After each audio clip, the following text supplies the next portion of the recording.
Brilliance Audio presents Cottonmouth by Sean Lynch, performed by George Newbern. The Reverend reined his wagon to a halt. 4 men on horseback were blocking the road ahead. All were wearing town suits and bowlers, and he'd never seen any of them before.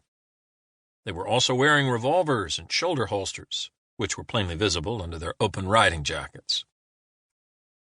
"Top of the morning to you, Reverend Hoskins," the oldest of the riders said. He tipped his hat. "Do I know you, gentlemen?" Reverend Hoskins said. "No," the man said, "but we know you. You're Charles Hoskins, the pastor of the Baptist church in town. We know your family, too. Sitting next to you is your wife, Mary, your daughter, Maura, and your wee little son, Charles, Jr. How exactly do you know all this?" Hoskins asked. "Why," the man said, "you're famous, Reverend. Your sermons are all the rage.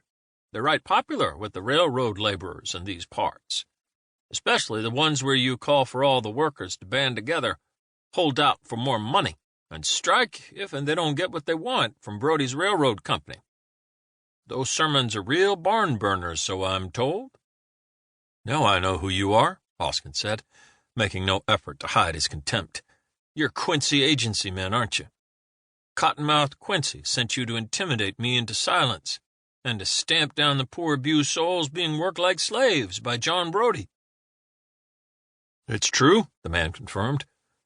"We're employed by the Quincy Detective Agency, and as a matter of fact, we did come here to persuade you to temper your sermons to a tone more sympathetic to Mr. Brody's interests.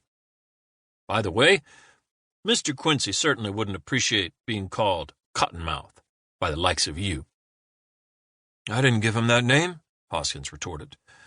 "Quincy earned it himself by slithering around like a serpent, hiding like a thief, peering into keyholes like a rat, and doing John Brody's bidding."